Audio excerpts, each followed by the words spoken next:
dia, boa tarde, boa noite, sejam bem-vindos ao canal. E no vídeo de hoje, então, nós vamos fazer a resenha da nossa quarta crônica do nosso incrível e adorado projeto Lendo as Crônicas de Nárnia.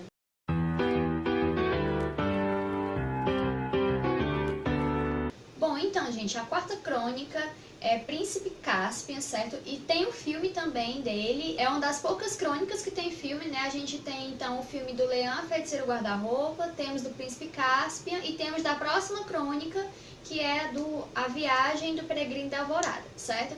Mas vamos nos ater somente aqui ao Príncipe Caspian, tá bem?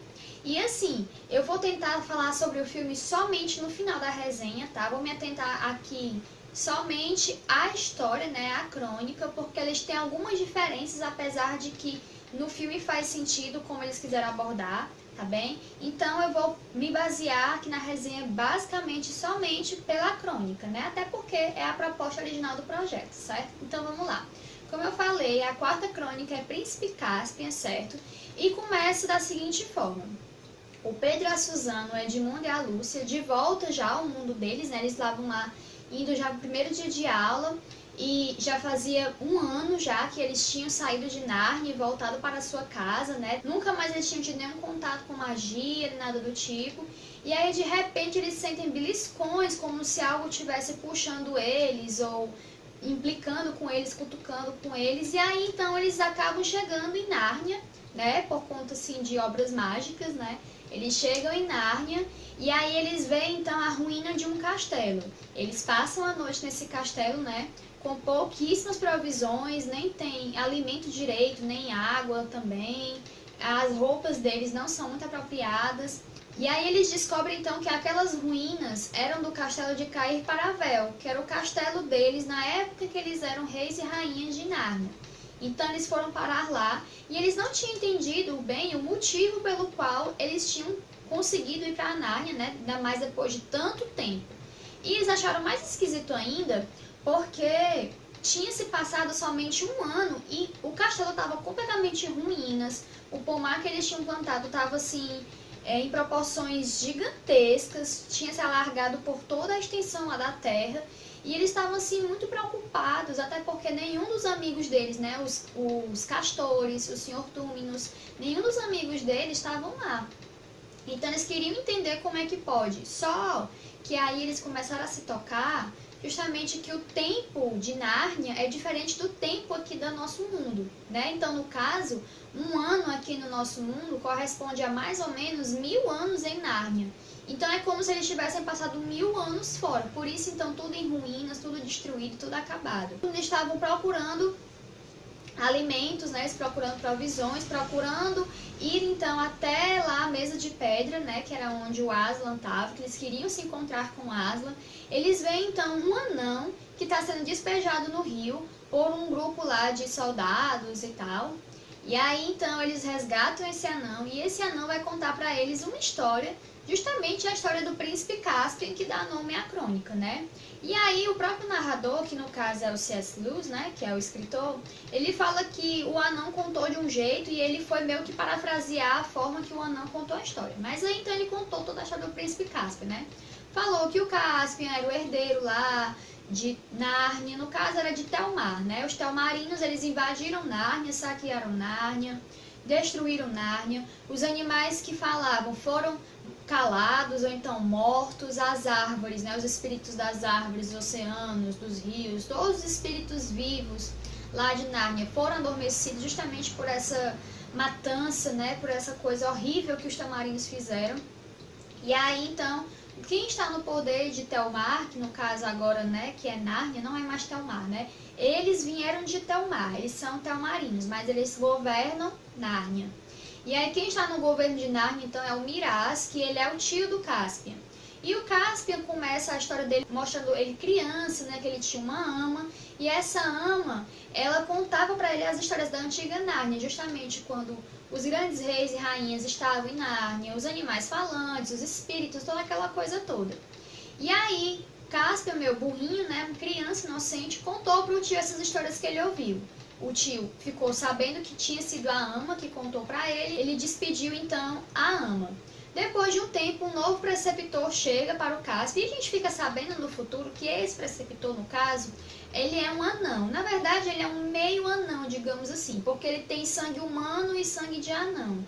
E aí, por isso que ele conseguiu se disfarçar, né? Ele conseguiu, então, encobrir essa sua personalidade, né? Essa sua raça. E ele virou preceptor do Caspian. E o Caspian também criou muito amor por ele.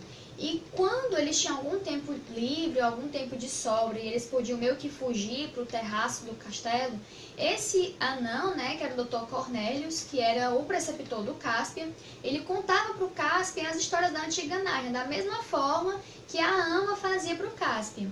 Só que esse preceptor dele, né, o Dr. Cornelius, falou também que o Caspian era o verdadeiro rei, né, de Nárnia, ele que deveria assumir o trono, e que o Miraz, ele matou todas as pessoas que impediam ele de virar rei, inclusive o pai do Caspian, que era então o antigo rei. Caspian, né, queria muito se vingar, muito revoltado daquela coisa toda, mas então o preceptor dele pediu calma, paciência, né, que tudo iria se resolver. E aí então, num belo dia, uma bela noite no caso, nem tão bela assim para o Caspian, digamos assim, o preceptor do Caspian acorda ele, sela o cavalo dele, pega provisões para ele e faz com que ele fuja do castelo. Justamente porque a rainha tinha dado à luz um filho. E a única razão pela qual o Miraz deixava o Caspian vivo era porque ele queria que o Caspian assumisse o trono. Não por vontade mesmo, não porque ele quisesse que o Caspian assumisse o trono, mas é porque ele preferia que um Telmarino assumisse do que outra pessoa assumisse o lugar dele no trono.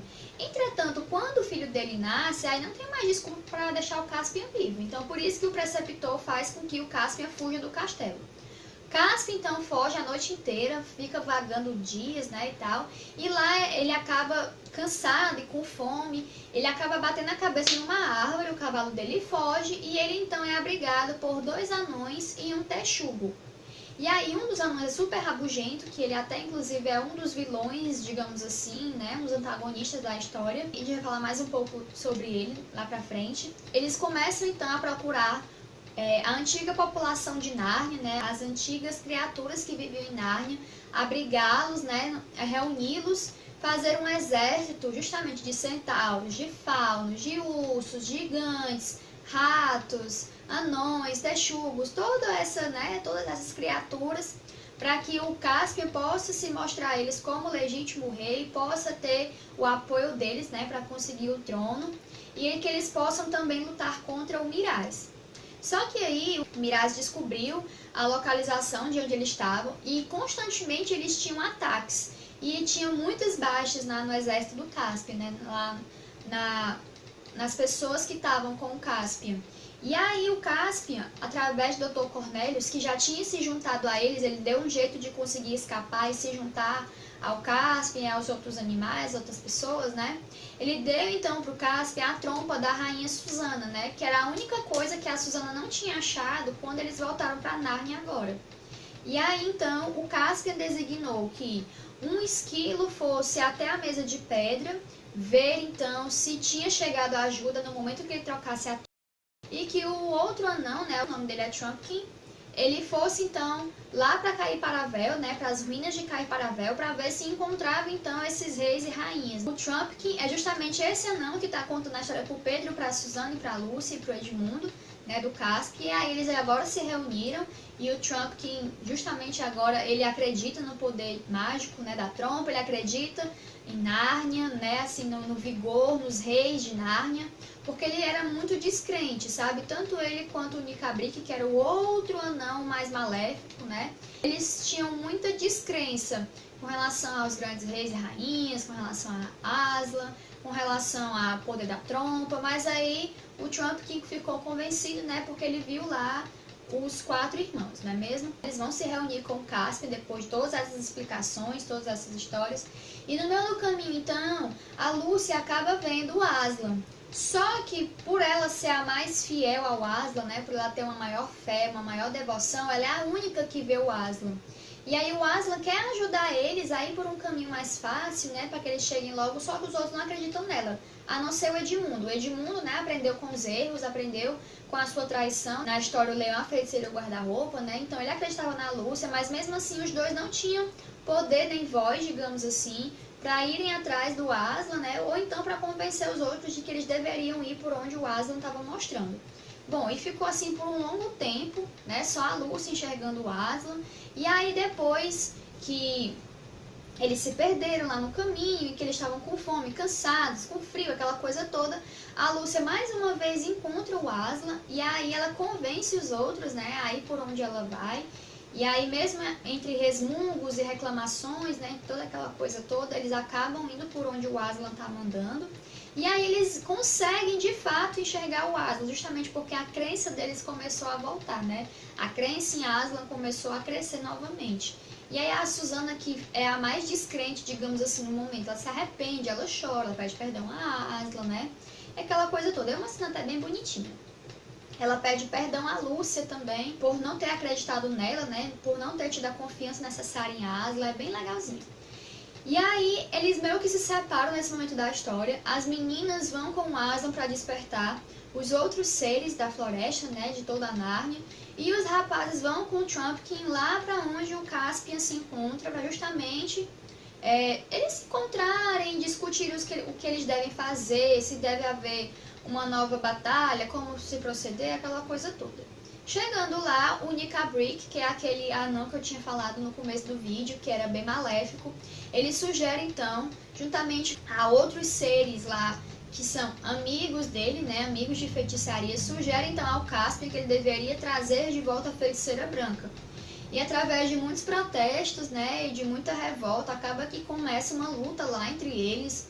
E aí o Pedro, o Edmundo e o Trump que intervêm lá, acabam matando os impostores, os traidores, né? E aí finalmente o Caspian, o Pedro e o Edmundo se reúnem, eles se conhecem e planejam então os próximos passos. O que acontece então é que o Pedro sugere, ao invés de uma grande batalha, por conta justamente de poucas provisões, de muitas perdas, de muitas mortes, de tudo isso, o Pedro sugere então somente um duelo entre ele mesmo e o Miraz. Né? E aí ele faz uma carta, né? Ele pede até para o Dr. Cornelius redigir a carta que ele está falando, e ele pede para o Edmundo justamente a um gigante e a um centauro irem lá até onde está o acampamento do Miraz e entregar para ele a proposta do duelo. E aí, dois conselheiros do Miraz, querendo meio que manipular a decisão dele, sabendo que o Miraz poderia recusar e querendo que ele justamente aceitasse o duelo para que ele morresse, e que eles achavam que de qualquer forma, se o Miraz ganhasse ou não, os Telmarinos poderiam muito bem derrotar os Narnianos. Eles manipularam sua fala então para que o Miraz conseguisse aceitar o duelo, e foi feito então o duelo entre o Miraz e o Pedro. Foi um duelo bem difícil, o Pedro quase morreu, o Miraz também, e teve um momento em que o Pedro deixou o Miraz bem ferido, mas ainda assim caído no chão. Entretanto, esses conselheiros malvados, né, esses que eram manipuladores e queriam poder para si, os conselheiros do Miraz, no caso, eles armaram lá um plano e ficaram gritando que tinha tido uma traição, que o Pedro tinha matado o rei Miraz, sendo que um deles é que estava matando lá o Miraz, só que não dava para ver. E aí então começou uma grande batalha, e enquanto continuava essa batalha, o Aslan chegou lá com as meninas, com os outros espíritos, né, da floresta, com as dríades, as náiades, os faunos, toda aquela coisa toda, as árvores, né, floresceram, as árvores ajudaram. Então, em um passe de mágica, né, assim, num piscar de olhos, melhor dizendo, os Telmarinos foram derrotados. E aí, então, os Narnianos conseguiram conquistar Nárnia de fato. O Caspian foi proclamado rei, né, tanto pelo Pedro quanto pelo próprio Aslan. Foi feita toda uma festa, uma comemoração, aquela coisa toda. E aí, para finalizar a história, Aslan cria um portal justamente para que os Telmarinos que se sentissem à vontade fossem então para as ilhas onde ele iria mandar, né, para essa terra, melhor dizendo, que ele iria mandá-los, porque justamente os seus antepassados tinham vindo a partir dessas terras. E aí, então, uns Telmarinos ficaram desconfiados, outros acreditaram na palavra de Aslan, Um Telmarino entrou primeiro, né, conseguiu ir para onde o Aslan tinha dito que ele iria.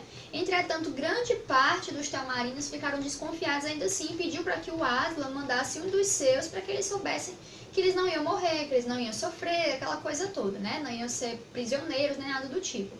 E aí então chega, né, a triste notícia que o Pedro fala tanto pro Edmundo quanto pra Lúcia que tá na hora deles voltarem pra casa também, né, e também que nem o Pedro nem a Susana irão voltar mais para Nárnia, porque eles já estavam bem grandes, eles já tinham aprendido o que eles deveriam aprender com Nárnia, mas que o Edmundo e a Lúcia não se preocupassem, porque eles iriam voltar para Nárnia ainda, porque eles ainda tinham algo a acrescentar, tanto na sua história, né, quanto na história de Nárnia também. E aí então diversos Telmarinos seguiram, né, os irmãos, e aí os Telmarinos ficaram nas terras em que o Aslan designou para eles, e os irmãos então voltaram para aquela mesma cena onde eles estavam no começo da história, né, sentados na estação de trem, a ponto de ir para a escola, aquela coisa toda, né, e assim se encerra a crônica, né.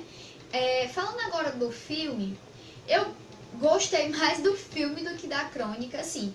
Igual a Leão, a Feiticeira e o Guarda-Roupa, né? Na verdade é porque eu gostei muito do olhar que a Disney fez desse filme, sabe? Eu gostei muito do rearranjamento que a Disney fez para essa história.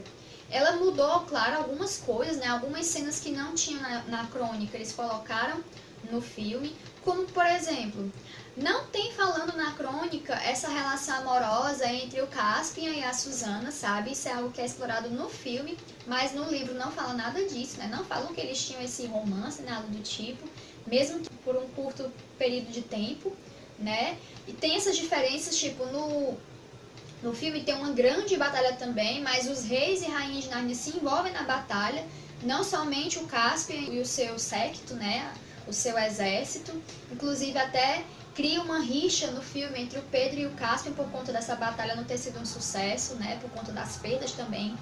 Mas ainda assim, eu não estou desmerecendo a crônica, eu acho que ela foi contada de uma forma bem legal. Eu acho que de todas, por conta do Caspian, que eu gosto muito do Caspian, ela é a minha preferida, sabe? Então eu acho que foi uma ótima crônica, eu acho que o C.S. Lewis conseguiu contar algo bem bacana nessa crônica do Príncipe Caspian. E uma coisa interessante também que o filme aborda é porque assim, ele já começa a história na hora em que o Caspian tá fugindo, né, por conta que nasceu o filho do Miraz, né? Então, como eu falei, é uma outra perspectiva que o diretor, né, os produtores do filme, as pessoas que foram responsáveis pelo filme, trouxeram, né, para as telas. Mas eu gostei bastante, tanto da crônica quanto do filme. Tenta gostar mais do filme, mas ainda assim não desmereça a crônica, nem despreza. Eu acho que a crônica foi perfeita, foi maravilhosa. Soube casar bem, soube amarrar os pontos, assim, sabe? E fazer com que as coisas fizessem sentido, né? Não que as outras não tivessem isso, mas é porque eu realmente gosto mais dessa Príncipe Caspian por conta do Caspian. Eu acho que o Caspian é um personagem sensacional, entendeu? Então, como eu falei, mais uma crônica lida, né? Nosso projeto já tá passando na metade, não é mesmo? Na verdade, chegou na metade, né? Porque a gente tem mais 3 crônicas para se falar. Eu vou fazer no final um vídeo fazendo um apanhado geral, né, da obra, né, como é que é as histórias, como é que se passa o livro, aquela coisa toda, sem spoilers, né, porque todos esses vídeos que eu venho fazendo tem spoilers. Mas o último vídeo será sem spoilers, vai ser bem um apanhado geral mesmo, convidando outras pessoas a lerem.